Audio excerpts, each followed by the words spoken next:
সম্মানীয় ভিউয়ার্স, আসসালামু আলাইকুম। বন্ধুরা কেমন আছেন? আশা করি অনেক ভালো আছেন। ভালো থাকুন, সুস্থ থাকুন। তো আমরা এসেছি ছোট্ট একটি ভিডিও নিয়ে, ভিডিওটি না টেনে দেখতে থাকুন। তো বন্ধুরা, আমাদের এসকে কনস্ট্রাকশন চ্যানেলটি যদি সাবস্ক্রাইব করে না থাকেন তাহলে সাবস্ক্রাইব করে নিন। যারা অলরেডি সাবস্ক্রাইব করেছে তাদেরকে অসংখ্য ধন্যবাদ ও আন্তরিক শুভেচ্ছা। তো আপনাদের মাঝে অনেক সুন্দর একটি তিনতলা ফাউন্ডেশনের একটি কাজের ভিডিও নিয়ে চলে আসলাম। তো আসুন ভিডিওটি শুরু করা যাক।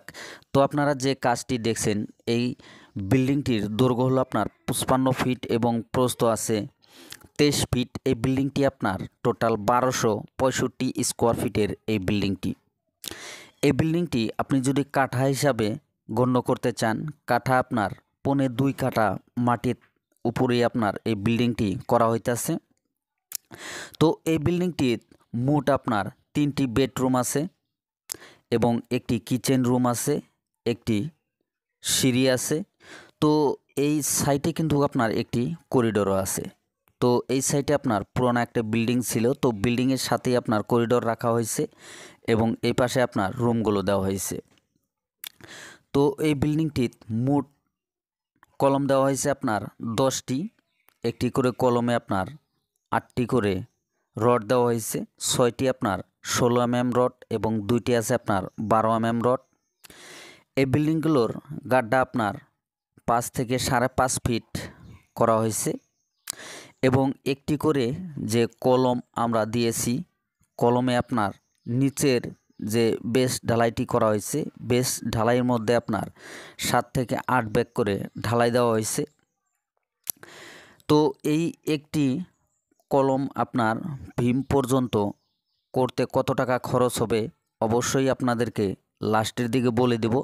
তো আপনারা অবশ্যই ভিডিওটি স্কিপ না করে শুরু থেকে একেবারে শেষ পর্যন্ত দেখুন, তাহলেই বুঝতে পারবেন একটি শর্ট কলম করতে কত টাকা খরচ হবে এবং এই 1265 স্কোয়ার ফিটের এই বিল্ডিংটি ভিটির পর্যন্ত কাজ করতে কত টাকা খরচ হবে অবশ্যই আপনাদেরকে বিস্তারিত সুন্দর করে বলে দেব। তো এইখানে আমরা যে কাজটি করতেছি, এই বিল্ডিংটি আপনার অবশ্যই ড্রয়িং মোতাবেক কাজগুলো হইতাছে।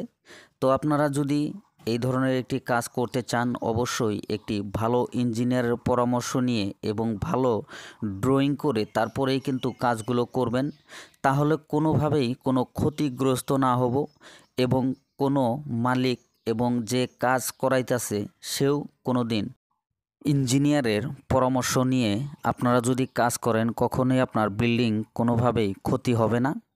তো সেই জন্য আপনার ভালো একটি ইঞ্জিনিয়ার ধরে ড্রয়িং করে তারপরেই কাজগুলো করবেন। তো মিস্ত্রিরা অনেক কিছুই বলে থাকে, মিস্ত্রিরা অনেক কিছুই করে থাকে। তো সেই ক্ষেত্রে আপনার অনেক মালিকেই আছে আপনার ক্ষতি হয়ে যায়। তো সেই জন্য আপনারা ইঞ্জিনিয়ারের পরামর্শ নিয়েই কাজগুলো করবেন। তো এই বিল্ডিংটির এই একটি শর্ট কলম যে কাজগুলো করেছি, এখানে দেখেন শর্ট কলমগুলো আপনার 4 ফিট 5 ফিট এবং 6 ফিট অবধি আপনার উঠেছে। এখানে স্লোপ আছে, মাটিটি নিচের যে মাটিটি আছে মাটিটি একটু স্লোপ আছে, তো সেই জন্য আপনার শর্ট কলমগুলো একটু কম বেশি করে উঠেছে।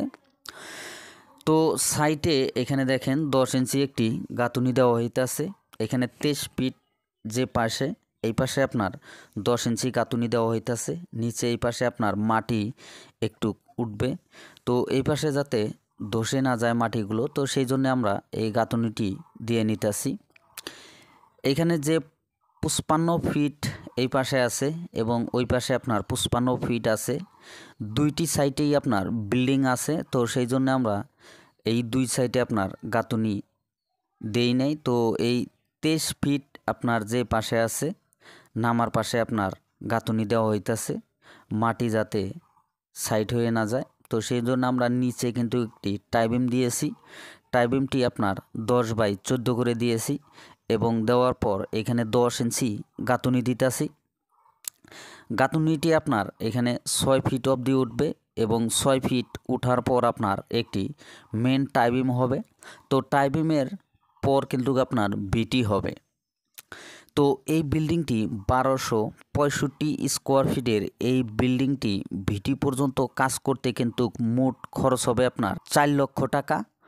একটি শর্ট কলম তুলতে মোট খরচ হবে আপনার 7,000 টাকা তো এই বিল্ডিংটির ড্রয়িং আপনাদেরকে দেখাইতেছি। এটা হলো আপনার এই বিল্ডিংটির পুরো ড্রয়িং। এখানে দেখেন, এখানে দুইটি পার্ট আছে।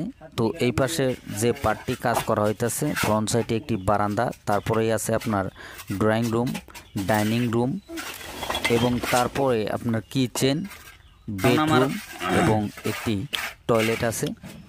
তো এই বিল্ডিংটির পুরো কাজ কমপ্লিট করতে এক ফ্লোর মোট খরচ হবে আপনার 12 লক্ষ টাকা।